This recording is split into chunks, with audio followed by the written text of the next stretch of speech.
الأمور المهمة التي إن شاء الله تخرج السلفيين من كثير من المشاكل معرفة قاعدة مهمة ومعرفة أمر مهم، وهو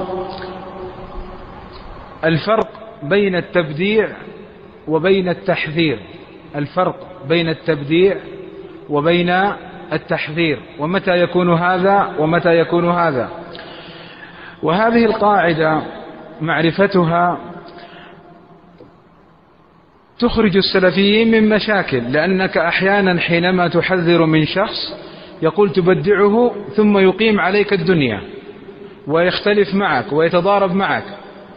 فالعلماء رحمهم الله تعالى والسلف الصالح رضي الله عنهم وأرضاهم ومن سار على منهجهم إلى يومنا هذا يفرقون بين تبديع الشخص وبين التحذير منه.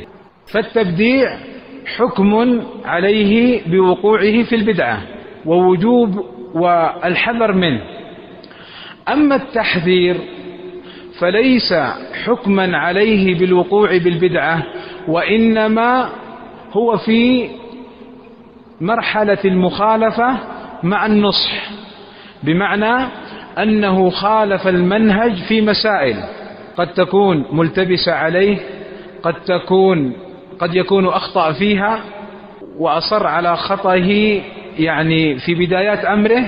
حينها يحذرون من هذا الشخص: انتبهوا، فلان من الناس لا يلتف حوله، ويحذر حتى يتوب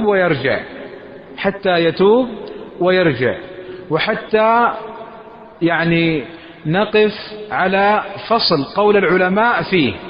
طيب، إيش القضية الخطيرة هنا؟ ما هي القضية الخطيرة هنا؟ القضية الخطيرة هنا من جهات. الجهة الأولى حصول الاختلاف بين الشباب السلفي في الولاء والبراء لهذا الشخص، فبعضهم يرى أنك بدعته وأنك يعني طعنت فيه، وبالتالي يحصل هناك أو تحصل هناك الفرقة. هذه قضية خطيرة. القضية الثانية أنه بعض الشباب وهم الطرف الآخر يظنون أن هذا الشخص لا زال محطة ولا زال صالحا للاستفادة منه.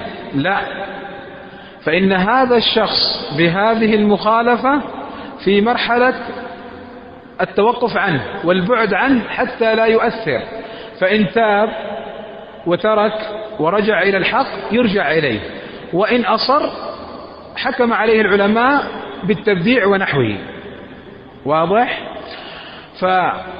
فالمحذر منه يجتنب خاصة لطلاب العلم الذين لم ترسخ قدمهم في العلم. لماذا؟ لأنه في هذه المرحلة هذا المحذر منه بين أمرين: بين أن يرجع إلى الحق فجزاه الله خيرا، وبين أن يصر على باطله ولا يرجع. وفي هذه المرحلة يبث في قلوب وأفكار الشباب قواعد وأدلة متشابهة، ويؤصل فيهم تأصيلات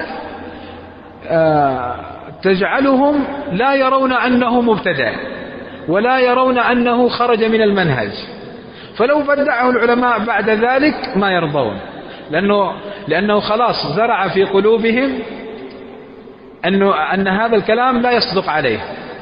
طيب، أن نتركه؟ نقول نعم اتركه، ابتعد. السلامة يعني ما في خير منها، أن يسلم لك دينك. الحمد لله العلماء موجودون، وطلاب العلم السلفيون الحمد لله متوافرون، فإن عدموا فالأشرطة والكتب السلفية موجودة. الله ما علق الدين على شخصه، والدين والحق سائر بإذن الله ولا يعلق بالأشخاص. اعرف الحق تعرف أهله. واضح؟ فهذه قاعدة خطيرة جدا يجب التنبه لها. بعضهم تأتي تقول فلان من الناس عنده وعنده وعنده، يقول لك للساعة العلماء